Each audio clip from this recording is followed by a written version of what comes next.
You realize I'm the one to love you. We're all ready. Hi, welcome to Monkey Time. My name's Todd.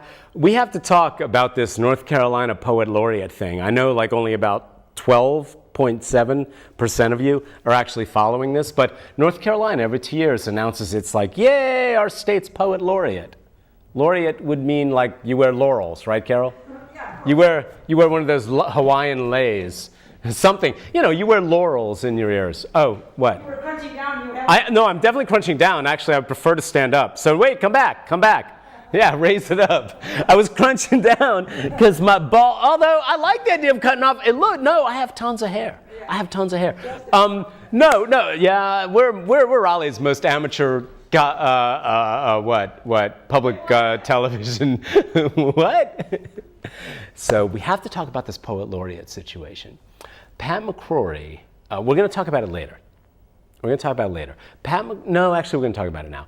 Pat McCrory chose the new North Carolina Poet Laureate. Every 2 years, a new Poet Laureate of North Carolina is chosen. Usually, the North Carolina Arts Council, with input from poets, gives a recommended list. Now, this hasn't been a time-honored tradition. It started in about, like 1995 or something, Carol, or 2004 or something. There was one Poet Laureate who was named Poet Laureate, Carol, and lived for like 80 years. And that was like not good for the state. They want people who can go out and like encourage people to do poetry. Poetry's great. I'm going to read you a poem in a little bit. Not one of the new Poet Laureate's poems because they suck. They're really awful poetry. Her heart's in the right place. But as poetry, they're just really lame. Anyway, long story short, it matters that Pat McCrory decided to ignore the previous 10 years or 15 years of process, about 10 years actually, and choose a new Poet Laureate just off the top of his head from a woman he knew who'd done a little bit of poetry. And you can sort of see, if you imagine the thinking, somebody who doesn't really give a crap about poetry, and you tell me if you think this is wrong, in Pat McCrory's office, maybe it was Art Pope, maybe not, who knows, said, who gives a crap? Piss off the liberal poets, right? Piss off the people who like poetry. Go ahead and choose somebody who's completely unqualified and just like, someone that they will hate, right? This is what I'm imagining what Pat McCrory's advisors were telling him. Just go ahead and piss off the Chapel Hill liberal poets, right? That's what they were thinking, right, Carol? Totally. You know that's true. And so Pat McCrory chooses a woman who works for him and, doing work with people with disabilities. I have no idea if her work with people with disabilities is actually doing any good, right? All the people with disabilities out there. Just because it says works with people with disabilities under her title, as her job description, doesn't mean she's any good at it. So we'll leave that aside. I'm guessing she is, Carol. She seems like a nice person. She's written poetry about the homeless. I'm not saying that's bad, but have you read that poem? It's online. Oh, she took our website down, Carol. Why did the woman that Pat McCrory nominated to be without any input in the normal process over the last 10 years from any artists or poets or anything, why did the woman who Pat McCrory nominated to be the new North Carolina Poet Laureate take down her website this week?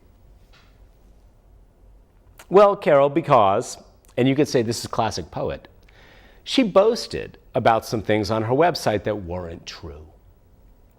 And the press release that Pat McCrory's people sent out when they announced this, completely out of left field, no ceremony, nothing, just, yeah, that's what they said. Here's what we think about poetry. Here, take this woman. I mean, give me the next one, Carol. Pat McCrory might as well have taken this, I'm sure, very nice woman. Actually, I'm not sure, but I'm assuming. Very nice woman. He might as well have just smacked her upside the head. This is a national story now. Do you know what she's done? She's published 2 books. And Carol, you know what she's done? And I'm not against self-publishing. The whole joy of the internet is anybody can publish anything. But she paid a company to publish 2 collections of her poetry. Slim little chapbooks, they call them. That's it. She's at the beginning, some poets have said, she's at the beginning of her poetry career. It's great, but Pat McCrory holding her up as NC's Poet Laureate just to kind of diss the liberals, you know that's what he was thinking, Carol. If he was thinking at all. If he was thinking at all, Carol says. That's a good point. No, I think anytime there's a choice between Pat McCrory just being, oh, what? And going, ooh, listening to the people who are like, let's diss the liberals, Pat McCrory is going to listen to the let's diss the liberals. But it backfired. He might as well have smacked this poor woman upside the head. This woman is at the beginning of her poetry career. She seems earnest. She's writing about, kind of like human things, people sleeping on the streets. I mean, read a couple of her poems. They're available online. If you go to my Twitter page, put up my Twitter page, Carol, and scroll down, I've linked to a number of things. We're going to talk about Israel in a little bit, and the Hamas ceasefire and all that stuff. But we're just going to point out one thing you don't know about the Israeli Hamas Egypt ceasefire. All right. But when you go on, so scroll down, you'll see articles that I linked to about this poor woman. And she's now thrust, I guarantee this is going to go international, Carol, because she's self-published. She paid a company in Sylvan, North Carolina, I think, Old Mountain Press. Silva? She paid a company to publish her stuff, and that's fine. It used to be called a vanity press, but these people, they have an editor on staff even, and you can hire the editor to edit your stuff. But the point is, she's saying things on her website, like, I was nominated for a pushcart prize. Carol, you know what the pushcart prize is? I do not. It's a prize that collects nominations from presses, small presses. So in other words, the small press that published her sent her name in to the pushcart prize people, along with thousands and thousands and thousands of other small presses around the country. And the pushcart people sort through this stuff and throw out the obvious garbage, and then choose a couple of winners for the pushcart prize, and then publish them in a collection every year, the annual pushcart prize winners. But for her to say, I was nominated for a pushcart prize, when the press that she paid to publish her work sent in her name, which was promptly ignored, that's really tacky, classless. This is the woman, and poets do this all the time. They have their personal websites. Oh, I was nominated for the pushcart prize, right? And they count on you not knowing that anybody can be nominated for the pushcart prize, especially people who pay the press, the publisher, that publishes them to send their name in. As it turns out, Carol, the Wilmington Star-Journal, I think, reported that poetry collections aren't even eligible for the pushcart prize. So this poor woman that Pat McCrory, in his infinite wisdom, has now held up to the national spotlight, completely unprepared. He might as well have smacked her upside the head just to get a dig in at the Chapel Hill liberal poets or something. What was he thinking? There was a process over the last 10 years where there's nominees, established poets who've published some things who you may not always agree with their politics. You may agree with their politics. Who knows? But they're real poets. This is a woman like you and me. I've written poetry, Carol. Yeah, next year let's print our own. Let's what? Let's print our own poetry book. Let's print our own poetry book, Carol says. Yeah, you can. That's Old Mountain Press in Sylvan, North Carolina. There's a really hot half-naked guy on one of their pictures, on their About page, Carol. Silva Press. I linked to it on my Twitter feed. A really hot naked guy on the top of a mountain, Old Mountain Press. Self-publishing is like climbing a mountain, they say. Really cool. Apparently he's somebody's brother in the company. But I'd meet him. Can I write poetry about him, Carol?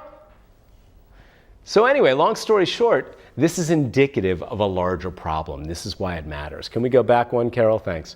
This is why it matters. It was a thoughtless, stupid decision, just like Pat McCrory denying thousands, hundreds of thousands of North Carolinians access to Medicaid expansion that the feds would have paid for. Now he's like hinting to the Washington Post that maybe there's some wiggle room. That's bullcrap. What Pat McCrory says to the national press is all about setting up Pat McCrory for national office. Right, Carol? Senator, right? Anything Pat McCrory says to the Washington Post is going to be a blatant lie. He hinted to the Washington Post this week that, we may do the Medicaid expansion thing. Do you really think that's even at a chance of flying with the Republican-controlled idiots in Congress here in North Carolina? The Republican-controlled Congress? Please. Pat McCrory can say whatever he wants to the Washington Post to paint himself as a moderate. Anytime Pat McCrory talks to any national newspaper, you listen to him. And then you watch what he does here in North Carolina, he's a two-faced bastard. You know that's what he's doing. He's got people talking in his ear that he could be up for national office. That man's career ends as governor of North Carolina. You predicted it, Carol. I'm going to hold you to that. Pat McCrory's career in politics ends with one term as North Carolina's governor. That's the monkey prediction. And look, I'm going to take a bite of a banana to make sure it's true. Carol says this looks like a banana past its prime, and I agree, it is. It's a banana past the peak of freshness. But, Carol, that's really sweet. Yeah. And so, and then, as it dissolves, Carol, it got even sweeter, right? Okay, it's a nice segue to Planet of the Apes. Okay, so, yeah, but before I say that, before I go to the Planet of the Apes, let me just point out that this is a banana past the peak of freshness, right? It is. But what you do with a banana like this, don't throw it away. Get yourself a freezer bag, peel the banana, and throw it in the freezer bag. And then let it freeze, and then use it as a base for smoothies so you don't have to add ice and dilute the flavor. You use a frozen one of these bananas at this peak of freshness and sweetness. I'm going to use my microphone. I'm using it. What are you saying? I'm going to say you could make banana bread out of it. That's the only other and good thing. banana bread too. Yeah, that's more, banana bread is so easy to make. I made it a couple years ago, Carol. I haven't made it since. I'm going to make banana bread now. That's great. Because, it's so rich and liquidy and sweet.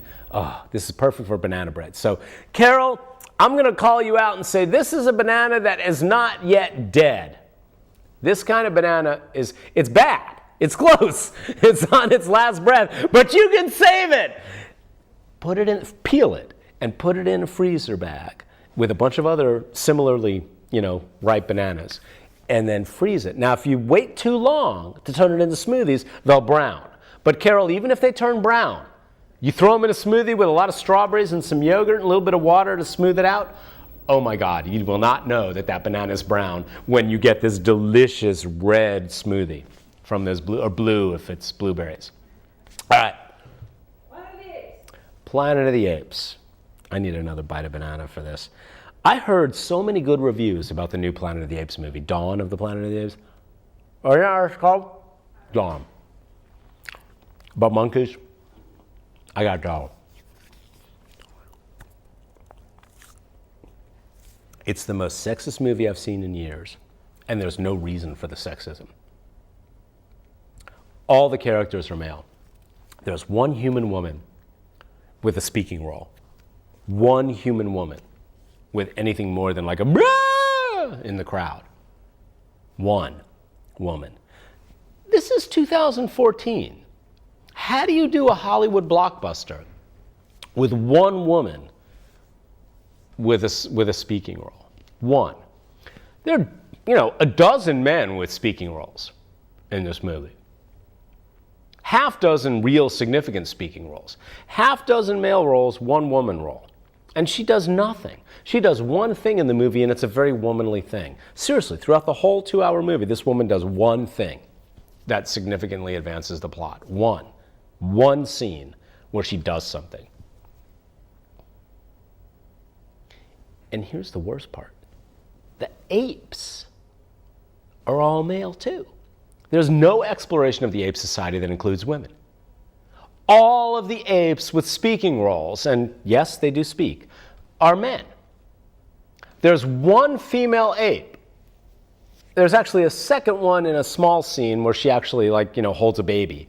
But the one female ape, also the baby is the key determining factor of her existence. That's it. She's the only one with any kind of sign language role. The sign language with the apes, the idea is great. How do you make a movie about apes and humans and not have any women in any significant roles whatsoever? It's the stupid kind of sexism. It's the kind of sexism that's unthinking, and just in its thoughtlessness perpetuates these. We're not even talking 1950s, Carol. 1950s would be advanced for the sex roles and the gender roles in the Planet of the Apes movie, the new one. We're talking 1930s gender roles in the Planet of the Apes movie. How do you make a movie in 2014 with one woman and one female ape? How do you do that? Carol, all movies should have at least 3 female apes in significant roles. Right? At least 3 female apes in significant roles. If you've got half a dozen guys in significant roles and one woman in a significant role, you are part of the problem. Now, I am an expert on the Planet of the Apes. I know you're saying, Todd, your show's called Monkey Time. You like monkeys? You use a monkey puppet regularly. I'm blurring the distinction between monkeys and apes, I know. So, please tell me about the Planet of the Apes movies. I need to write this down and put it online somewhere. The first Planet of the Apes movie with Charlton Heston is genius. It's not even so bad it's good. Carol, give me 4 minutes on this. You ready? Okay, 4 minutes. Here it is, my 4-minute take on Planet of the Apes movie. You can't start yet. Start now. The first Planet of the Apes movie, Planet of the Apes, with Charlton Heston. It's got the ending everybody knows, although kids, if you don't know the ending, turn off the sound now. I won't spoil it. There are kids out there who don't know the ending to Planet of the Apes. So you show those little kids, teens, preteens, whatever, the Planet of the Apes movie, the first one, watch their minds be blown. That ending is amazing. The first Planet of the Apes movie is not so bad it's good. It's great. It's a thoughtful, intelligent, cheesy. I mean, Charlton Heston smoking a cigar in his spaceship at the opening scene, Carol. I mean, yeah, Charlton Heston smoking a cigar, talking to himself, pontificating about the universe as he's smoking a cigar in outer space, right? Okay. It's a little cheesy, but the music is great. The plot is really interesting. It's the first interspecies kiss in movies, Carol. First interspecies kiss in movies or anywhere in the world. That's 1 minute. Was Planet of the Apes, the first one. Okay, 1 minute's up. This is my 4-minute summary of all Planet of the Apes movies, the original. The second Planet of the Apes movie, Charlton Heston only agreed to be in it if he died at the end and there was no possibility of a sequel. Really, Carol? It's horrible. And the second Planet of the Apes movie is one of the best so bad it's good movies you will ever see. Underground mutants worshiping the last atom bomb on Earth in a religious ceremony in a church. It's this huge phallic symbol, Carol, and they're all worshiping it. And they have radioactive mutant telepathic powers, and Charlton Heston has to react to that. You know how good that is. The second Planet of the Apes movie is not great, but it's so awful, it's fantastic. You know what I mean? So bad, it's good. Second Planet of the Apes movie, 2 minutes. Third Planet of the Apes movie, I may need 5 minutes. Third Planet of the Apes movie, this is the one where, how do you come back from, oh, by the way, the Earth blows up at the end of the second Planet. I'm sorry, it's not a spoiler because the movie is so awful. The Earth blows up at the end of the second Planet of the Apes movie. Charlton Heston's character dies, he gets his wish. That's it, no more sequels. How do you do 3 more movies after this, right? Well, you go back in time. 2 apes, one of them pregnant, escape from the Planet of the Apes before it blows up in the second movie with the radioactive mutants and the atom bomb. Trust me, you don't want to know, although the second one's great. And go back in time to 1970s America, where they do things like go shopping and try to convince humanity that, oh, these are just fun talking apes. Until humanity finds out that they're from humanity's future, and that the apes control the world. And suddenly, Ricardo Montalban is involved. Suddenly, once humanity figures out that these are apes from a future where humans are slaves, and we must destroy them? Suddenly, you need Ricardo Montalban in your movie. So Ricardo Montalban shows up as a circus guy, And anyway, the third Planet of the Apes movie, it's really great. It's kind of cheesy, but it's good. That's one we're gonna watch. The fourth, Carol, I want to watch that with you and Jen. So the third Planet of the Apes movie, which is, I should mention the names. Beneath, let's see, Planet of the Apes, Beneath the Planet of the Apes. I forget what the third one's called. Carol, use your internet. I forget what the third one's called. The fourth one, though, is Conquest of the Planet of the Apes. And that's the one where the apes take over the world. And it's a really good race. The first one is really good stuff about race and racial animosity. The fourth Planet of the Apes movie is all about revolution. It's called Conquest of the Planet of the Apes. So the two apes come back, listen to me now. The two apes come back from the future. All right, I got the name. Escape from Yeah. the The third one is Escape from the Planet of the Apes because they escape the destruction of the earth and then have to go on the run and escape the humans who are trying to hunt them down. So the third movie, Escape from the Planet of the Apes, is really good. The fourth movie, the kid of the two escaped apes, Caesar, leads the revolution that leads to the future that Charlton Heston gets to in the first Planet of the Apes movie. It's really well done. So the first is great, just a great movie, classic science fiction, period, with a little bit of cheese from the time. That's 5 minutes. The second Planet of the Apes movie, so bad, atrocious, didn't need to exist, it's great. Third Planet of the Apes movie is fun. Escape from the Planet of the Apes. It's actually pretty fun and has Ricardo Montalban. The fourth Planet of the Apes movie is dark. The apes revolt against their oppressors and they're tortured, it's dark. And then the fifth Planet of the Apes movie in the original series, Carol, is just awful. Not even in so bad it's good territory, ignore it. And guess which one of those 5 movies, Carol, the new Planet of the Apes movie most resembles? That last one. The fifth one. The worst! The new Planet of the Apes movie is a remake, an effective remake of the worst, of the fifth of the first 5 Planet of the Apes movies. And there's a thing, a twist, a plot thing in the third act involving the apes and guns that is just awful. Awful. It just yanks you right out. Really? I mean, you're watching a movie with talking apes and you're with them, Carol, right? It's a sci-fi movie, suspension of disbelief, but then they pull this thing with the apes and guns that's just awful. It pulls you right out of the movie. This is the worst mainstream science fiction movie I've seen in years, and I saw Elysium, Carol. I did too. I saw Elysium, and the new Planet of the Apes movie is worse for a smart sci-fi fan than Elysium. Now, if you're 10, 12 years old, you might enjoy it like I did, right? Like I did the early Planet of the Apes movies. You might think it's cool and neat and fun. That's fine.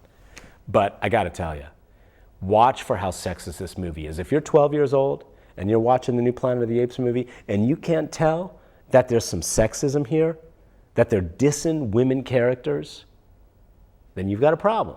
Now, if you go to see the Planet of the Apes movie and you're 12 years old and you look at it and you see how they treat women and how few and far between the female characters are, and you walk out of that movie going, wow, that's how mainstream sexism plays out in Hollywood, then you're a smart kid and you're on your way to being a little more alert to how things work. Are we not going to talk about Israel? Oh, I got 2 minutes. Put the thing up about Israel. Yeah. Here's the key. The Egyptian government and Israel brokered the ceasefire without any input from Hamas. And Hamas broke the ceasefire, Carol. Brokered, I mean, they put together the ceasefire. The Egyptian government, remember, doesn't like Hamas. They kicked out the Muslim Brotherhood, Carol. They had a coup where the current Egyptian president kicked out the fundamentalist Islamist Muslim Brotherhood from power and took over. And now they're going to broker a peace. But did they involve Hamas at all? They don't like Hamas. They want Hamas weak. So the Egyptian president and the Israeli, and Netanyahu in Israel, who also had to keep it secret from his far right wingers, brokered this ceasefire agreement. And Hamas heard about it in the media. They knew something was going on, but in the past, Egypt had contacted them and said, what do you want? So we actually have both parties to the fighting part of the ceasefire discussions. That didn't happen. You have Israel, Hamas fighting. Egypt comes in, talks to Israel, and says, here's the ceasefire agreement. And now Hamas, it's a PR coup for Israel. Hamas is just like, no? 30 seconds. I'm not defending Hamas. I think they're the biggest problem in Gaza. Ordinary citizens like you and me, if we were in Gaza, we would look at Hamas and go, up yours, mofos, right? They're part of the problem. They want war. But don't tell me this was a ceasefire that they both agreed to and then Hamas broke it. It was completely done without Hamas's input. You can't have a ceasefire like that. You just can't. Go to my Twitter page. I've got lots of links. You can follow up, and we'll see you next week.